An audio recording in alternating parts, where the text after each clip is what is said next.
Hello बच्चों, मैं Vivek Mishra ATJ mentor Kota point आपका स्वागत करता हूं इलेक्ट्रोस्टैटिक सीरीज के इस नए वीडियो में। ये समय है मध्य रात्रि का और अभी मैं शूटिंग कर रहा हूं इसका, तो आई होप आप लोग थोड़ा बहुत एडजस्ट करोगे। आज हम लोग बात करने वाले हैं electric field due to a dipole on equatorial line. Electric field due to a dipole on equatorial line कि किसी एक डाइपोल के कारण, डाइपोल समझते हैं आप लोग, -q + q, ठीक है। तो ऑपोजिट नेचर के चार्ज को जब कुछ डिस्टेंस से सेपरेट करते हैं, सपोज डिस्टेंस है दोनों के बीच का 2a, ठीक है, तो उसको एक डाइपोल कहते हैं, है ना। इक्वेटोरियल लाइन क्या होता है? इक्वेटोरियल लाइन का मतलब होता है परपेंडिकुलर बाइसेक्टर, ठीक है। परपेंडिकुलर बाइसेक्टर, परपेंडिकुलर बाइसेक्टर मतलब एक ऐसा लाइन जो यहाँ पर पहला तो परपेंडिकुलर हो और दूसरा इसको बाइसेक्ट करता हो। बाइसेक्ट करने का मतलब अगर ये पूरा डिस्टेंस 2a है तो ये a और ये भी a, मेरे को -q + q इस पूरे सिस्टम के कारण इस इक्वेटोरियल लाइन पे, परपेंडिकुलर बाइसेक्टर पे, किसी एक पॉइंट पे निकालना है इलेक्ट्रिक फील्ड का वैल्यू, ठीक है। तो चलो सबसे पहले क्या करेंगे, +q के कारण निकालेंगे, फिर क्या करेंगे, -q के कारण निकालेंगे, फिर दोनों का वेक्टर सम कर देंगे। कैसे करेंगे देखते हैं, है ना। फिर से मैं बोलूंगा इक्वेटोरियल लाइन क्या होता है, क्या होता है इक्वेटोरियल लाइन? इक्वेटोरियल लाइन होता है कि वो परपेंडिकुलर बाइसेक्टर, इक्वेटोरियल लाइन का मतलब होता है परपेंडिकुलर बाइसेक्टर। सपोज इस डिस्टेंस को कुछ नाम दे देते हैं r, तो बताओ ये डिस्टेंस कितना होगा? पाइथागोरस थ्योरम से आपको पता होगा p² + b² = h², मतलब ये डिस्टेंस कितना हो जाएगा, √r² + a²। सिमिलरली ये डिस्टेंस भी कितना हो जाएगा, आपको पता होना चाहिए कितना हो जाएगा। सेम डिस्टेंस है r और a, तो सेम लॉजिक से √r² + a²। सिंपल मैथ्स है यार, आपको समझ में आना चाहिए, है ना। चलिए अब देखते हैं इलेक्ट्रिक फील्ड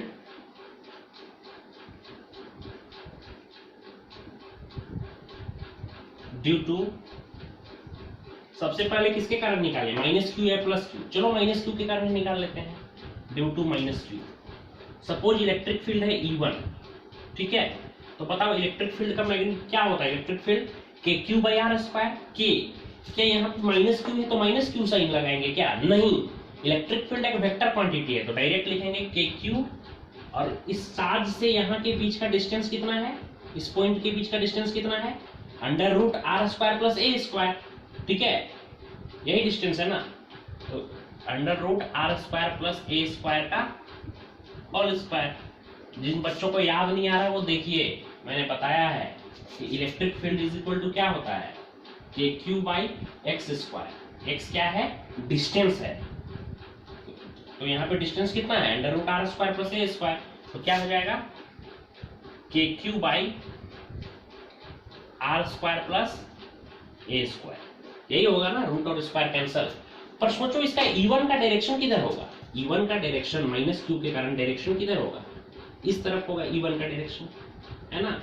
अरे भाई, निगेटिव चार्ज के कारण इलेक्ट्रिक फील्ड का डायरेक्शन किधर होता है, अवे फ्रॉम द इट या टुवर्ड्स इट होता है। निगेटिव चार्ज की तरफ होता है और पॉजिटिव चार्ज से अवे होता है। तो चलो अब ये तो हमने निगेटिव -q के कारण निकाल लिया। चलो अब निकालते हैं electric field due to +q, ठीक है। Electric field due to +q के कारण इलेक्ट्रिक फील्ड कितना होगा, ध्यान से देखो। इलेक्ट्रिक फील्ड E2 मान लेते हैं, पर क्या वो अलग होगा या सेम होगा? क्या होता है, k और मैग्नीट्यूड तो उतना ही है, q अपॉन डिस्टेंस भी वही है, √r² + a²। तो इसको हम लोग प्यार से बोल सकते हैं r² + a²। पर सोचो E2 का डायरेक्शन किधर होगा? अरे भाई नहीं समझ में आया तो मैं बोल देता हूँ, डिस्टेंस कितना है, √r² + a², इस पूरे का स्क्वायर, तो क्या हो जाएगा टोटल डिस्टेंस, kq/ रूट और square cancel, r² + a²। +q के कारण इलेक्ट्रिक फील्ड का डायरेक्शन किधर होता है, आउटवर्ड होता है, तो ये हो गया E2 का डायरेक्शन। और अगर आप ध्यान से देखें तो E1 और E2 का मैग्नीट्यूड सेम है। ध्यान से देखो, E1 और E2 का मैग्नीट्यूड सेम है ना, दिख रहा है ना आपको? तो हम बोल सकते हैं कि E1 is equal to E2, ठीक है। और E1 E2 अलग अलग, जब दोनों का मैग्नीट्यूड सेम है तो दोनों को अलग अलग लिखने से बढ़िया हम क्या लिख देंगे, बस E लिख देते हैं, ठीक है।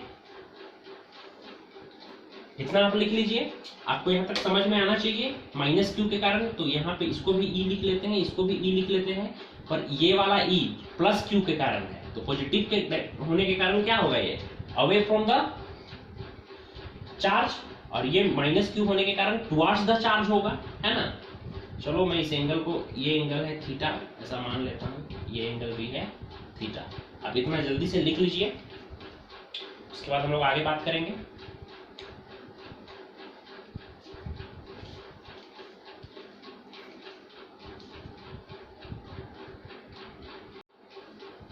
आई होप आपने लिख लिया होगा, तो चलो मिटा लेते हैं इसको।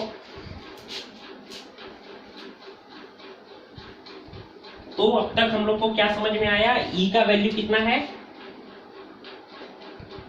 KQ by R square plus A square.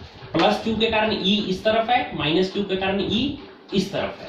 तो चलो अब इसको करते हैं, दोनों को रिजोल्व करते हैं। पहले इस वाले E को करते हैं, जो माइनस क्यू के कारण जो E है उसको रिजोल्व करते हैं, ठीक है।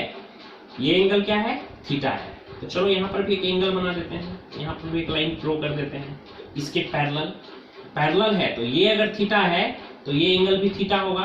क्यों थीटा होगा, इसलिए थीटा होगा भाई साहब, क्यों होगा, इसलिए थीटा होगा भाई साहब क्योंकि ये दोनों अल्टरनेट इंटीरियर एंगल है। तो सोचो, इसको दोनों डायरेक्शन में, एक बार हम इसको वर्टिकल और हॉरिजॉन्टल डायरेक्शन में, चलो इसको रिजॉल्व कर देते हैं। रिजॉल्व करने का मतलब समझ रहे हैं ना आप, जब आप किसी चीज पे ऐसे फोर्स, अगर हम किसी चीज पे लगा रहे हैं, मैं यहाँ फोर्स वर्ड यूज कर रहा हूँ ताकि आपको समझने में आसानी हो।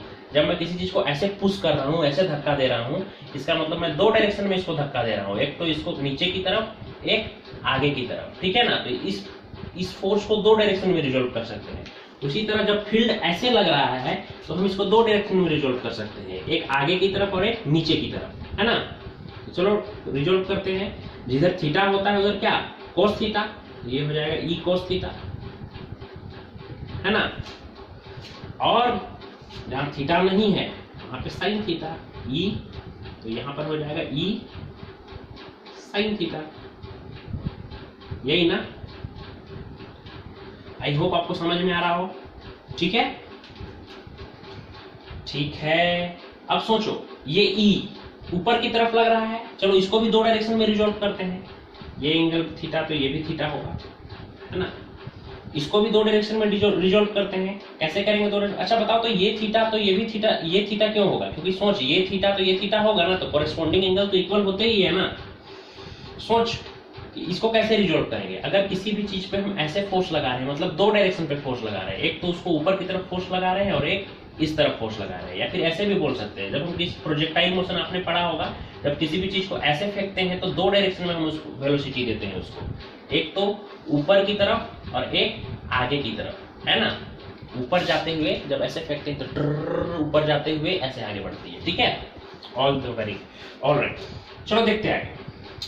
तो इसको दो डायरेक्शन में रिजॉल्व कर सकते हैं, इसको भी इस तरफ क्या हो जाएगा, साइन थीटा, और इस तरफ क्या हो जाएगा, कोस थीटा। तो E कोस थीटा, E कोस, एक E कोस थीटा पहले से है, एक और E कोस थीटा हो जाएगा, तो क्या हो जाएगा 2E कोस थीटा। बहुत बढ़िया बच्चों, क्या हो जाएगा 2E कोस थीटा। तो आई होप आपको ये समझ में आया होगा, है ना। चलिए इसको लिख देते हैं।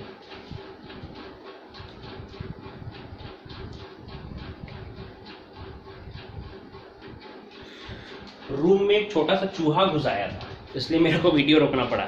चलो देखते हैं क्या है। हाँ, तो आप ध्यान से देखिए, ये E साइन थीटा और ये E साइन थीटा दोनों ऑपोजिट डायरेक्शन में है, तो एक दूसरे को क्या कर देंगे, कैंसल कर देंगे। तो यहां से अपन बोल सकते हैं कि E sine theta cancels each other. E sin theta एक दूसरे को क्या कर देंगे, कैंसिल कर देंगे, ठीक है। तो ई नेट कितना हो जाएगा, क्या बच जाएगा ई नेट के नाम पे, 2e cos थीटा, सिर्फ यही बच जाएगा ना, 2e cos थीटा इस डायरेक्शन में, तो ई नेट क्या हो जाएगा 2e cos थीटा, ठीक है। अब सोचो जरा, ई नेट इज इक्वल टू, यहां से अपन बोल सकते हैं 2 इंटू ई के जगह पर क्या बोल सकते हैं, ई का वैल्यू क्या है K Q by R square plus A square,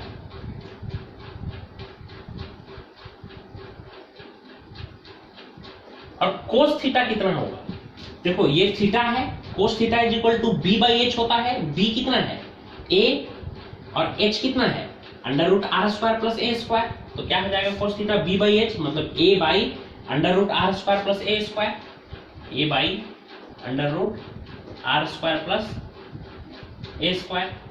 तो सोचो जरा खुद से प्यारे बच्चों, यहां से अपन लिख सकते हैं k इंटू Q2A अपॉन, अरे 2QA, थोड़ा सा इसको रीअरेंज कर दिए और कोई खास कुछ किए नहीं है, R square plus A square into under root R square plus A square, इसको समझना थोड़ा ध्यान से, x into under root x कितना होगा, सोचो एक यहाँ पर पता नहीं शायद साइन कर रहा हो, यहाँ पे लिखता हूँ x into under root x, अगर हम करेंगे तो कितना होगा, सोचो जरा, x into under root x का वैल्यू क्या होता है 1/2। सोचो जब पावर सेम होता, जब बेस सेम होता है तो पावर आपस में ऐड हो जाता है, तो x इज इक्वल टू क्या हो जाएगा 1 प्लस 1/2, मतलब कितना x raise to the power 3/2 होता है ना। उसी तरह R square plus A square और under root R square plus A square, दोनों का बेस सेम है पर पावर ऐड हो जाएगा, तो क्या हो जाएगा R square plus A square raise to the power 3/2, ठीक है। ध्यान से देखो, आपको समझ में आएगा, और नहीं समझ में आने पे आप कमेंट करके भी बोल सकते हैं, है ना। अब देखो बच्चा लोग ध्यान से, आपको कुछ दिख रहा है क्या, ऑफ कोर्स दिख रहा होगा, Q into 2A, Q into 2A क्या होता है, magnitude of charge and distance between the charges, ये क्या बताता है इलेक्ट्रिक डाइपोल मोमेंट। अगर आपने प्रीवियस लेक्चर्स नहीं देखे हैं हमारे इलेक्ट्रिक डाइपोल मोमेंट वाला, तो आप प्लीज जाकर देखिए, डिस्क्रिप्शन में दिया हुआ है लिंक उसका। तो सोचो Q इंटू 2A क्या हो जाएगा P, इलेक्ट्रिक डाइपोल मोमेंट, पता है आप लोग को, पता होना चाहिए कि P किसके बराबर होता है, P किसके बराबर होता है चार्ज, चार्ज कितना है, charge magnitude of charge, actually magnitude कितना है चार्ज का Q, और दोनों चार्ज के बीच का डिस्टेंस कितना है 2A, तो Q इंटू 2A किसके बराबर होगा P के बराबर। तो यहाँ से बोल सकते हैं KP upon R square plus A square whole raise to the power 3/2, ठीक है। K क्या होता है आपको पता ही होगा 1/4 pi epsilon naught, P upon R square plus A square raise to the power 3/2, है ना। तो देख लो इसको जल्दी से और कॉपी कर लो, स्क्रीनशॉट भी ले सकते हो।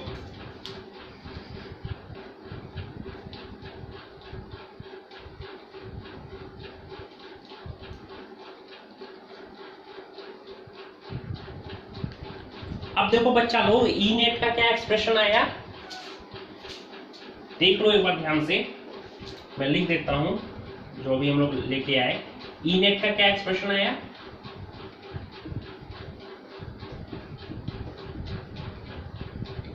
One by 4 pi epsilon naught P upon R square plus A square raise to the power 3/2। अब ये जो R है, R मतलब कि इसको हम लोग R बोले थे कि परपेंडिकुलर बाइसेक्टर से जो डिस्टेंस था, ठीक है, जहां जिस पॉइंट पे बाइसेक्ट कर रहा था वहां से जो डिस्टेंस था R, ये अगर ये R बहुत बहुत बहुत बहुत बड़ा हुआ A से, ठीक है, एक बहुत बड़े क्वांटिटी में एक बहुत छोटा सा क्वांटिटी ऐड करेंगे तो क्या फर्क पड़ता है। आपके पास 15 लाख रुपए हैं, ठीक है, आपको किसी दोस्त ने आकर के 200 रुपया दे दिए, फिर आपसे किसी ने पूछा कि बता तुम्हारे पास कितने पैसे हैं, तो क्या आप बोलोगे 15 लाख 200 रुपया, नहीं भाई, वो 200 रुपया उसके सामने क्या है, नेग्लिजिबल है। इसलिए आप क्या बोलोगे कि मेरे पास 15 लाख रुपया है। उसी तरह से अगर आर बहुत बड़ा क्वांटिटी है, उसमें ए को जोड़ भी देते हैं, तो दैट कैन बी नेग्लेक्टेड, उसको हम लोग नेग्लेक्ट कर सकते हैं, ठीक है। तो जब बहुत बड़ा होगा इसको बोल सकते हैं 1/4 pi epsilon naught P upon, सोचो ना कार का प्राइस कितना होता है 7,99,999 रुपया, पर आप ये नहीं बोलोगे कि 7,99,999 रुपया, आप 8 लाख बोलोगे। क्यों? क्योंकि 1 रुपया को नेग्लेक्ट कर देते हो, उसके सामने एक बहुत छोटा अमाउंट है वो। तो R square plus A square, जब आर बहुत बड़ा है तो ए को नेग्लेक्ट कर सकते हैं, डायरेक्टली हम लोग यहाँ पे आर स्क्वायर बोल सकते हैं, R square raise to the power 3/2, ठीक है। तो 2 से ये कैंसल, ई नेट का वैल्यू क्या हो जाएगा? अगर आपको ये समझ में नहीं आया होगा तो आप लोग प्लीज पूछना। 1/4 pi epsilon naught P by R का क्यूब, ये बहुत इंपॉर्टेंट एक टर्म आ गया है, देखिए इसको, E net is equal to 1/4 pi epsilon naught P by R का क्यूब। चलो इसका वेक्टर फॉर्म देख लेते हैं, ठीक है। क्या आया स्केलर में, इसका मैग्नीट्यूड क्या आया, E net is equal to 1/4 pi epsilon naught P by R का क्यूब। अब मेरे को इसको वेक्टर फॉर्म में लिखना है, E net is equal to 1/4 pi epsilon naught, P पे भी वेक्टर साइन लगाए, बाई आर का क्यूब। अब हम डिसाइड करेंगे, देखो पिछले क्लास में इसमें बहुत लोगों को डाउट था, हम डिसाइड करेंगे कि इसमें पॉजिटिव साइन लगेगा या निगेटिव। इसके लिए मेरे को पता करना पड़ेगा, अगर ई नेट का डायरेक्शन और पी का डायरेक्शन यानी इलेक्ट्रिक डाइपोल मोमेंट का डायरेक्शन, दोनों का डायरेक्शन अगर सेम होगा तो हम कह सकते, तो हम सेम ऐसे ही पॉजिटिव साइन के साथ इसको रख सकते हैं। पर अगर दोनों का डायरेक्शन अलग अलग होगा तो यहाँ पर मेरे को निगेटिव साइन लगाना पड़ेगा, ठीक है। देखो ई नेट का डायरेक्शन किधर है, ई नेट किसके बराबर था, 2e cos थीटा के बराबर, इस तरफ है, इस तरफ डायरेक्शन है ई नेट का। और पी मतलब इलेक्ट्रिक डाइपोल मोमेंट का डायरेक्शन हमेशा किधर होता है, -q से +q के तरफ, मतलब उसका डायरेक्शन इस तरफ है। तो बताओ एक का डायरेक्शन इधर, पी का डायरेक्शन इधर इलेक्ट्रिक डाइपोल मोमेंट का, और ई नेट इलेक्ट्रिक फील्ड का डायरेक्शन इस तरफ, तो दोनों अपोजिट डायरेक्शन में है, दोनों अपोजिट डायरेक्शन में है। तो यहाँ पे क्या साइन लगेगा, माइनस साइन लगेगा। ये माइनस साइन क्या बताता है कि ई नेट और पी दोनों अपोजिट डायरेक्शन में है। ये हो गया वेक्टर फॉर्म, लिख लेना इसको। तो आई होप बच्चों आपको ये समझ में आया होगा। अगर आपको पिछले क्लास का डाउट अगर इसमें क्लियर हो गया होगा तो कमेंट करके बताइएगा, और अगर नहीं हुआ होगा क्लियर तो आप लोग के लिए मैं नेक्स्ट क्लास में पहले एक डाउट क्लास लेकर के आऊंगा, वहां पे सब कुछ क्लियर करूंगा, ठीक है। ठीक है बच्चा लोग, मिलते हैं नेक्स्ट क्लास में, तब तक के लिए बाय।